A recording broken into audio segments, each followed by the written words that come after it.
dans toute cette séquence d'Emmanuel Macron à Ouagadougou. Il était à l'université où il a tenu un long discours et il a pris le temps vraiment de répondre aux étudiants sur un ton enjoué, sur cette volonté de casser un peu la langue de bois avec parfois quelques écueils. On en parlera un peu plus dans le détail, mais là on voit Emmanuel Macron qui poursuit finalement sa méthode, le parler franc et puis la déambulation, la rencontre, le contact avec les gens.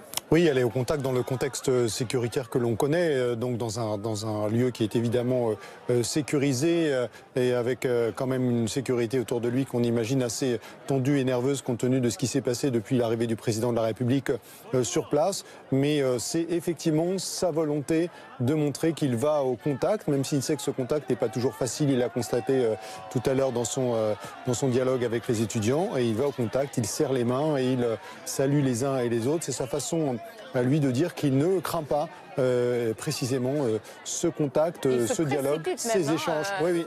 Sur ces habitants qui sont venus photographier, on a l'impression que c'est plus qu'un président de la République là. Oui, une petite pensée pour ceux qui sont en charge de sa sécurité, qui ont dû à mon avis moyennement apprécier le déplacement latéral un peu rapide vers l'autre côté de la barricade. Mais voilà, il s'attarde comme il le fait souvent en toutes circonstances et dès qu'il le peut, Emmanuel Macron. Mais là, c'est vrai que compte tenu du sujet, son premier grand déplacement en Afrique, compte tenu de l'importance qu'il a attachée lui-même à cette journée et à ce discours, compte tenu aussi, on l'a dit, de ce qui s'est passé depuis son arrivée, cette grenade qui visait des militaires français, ce bus de la délégation qui a été caillassé.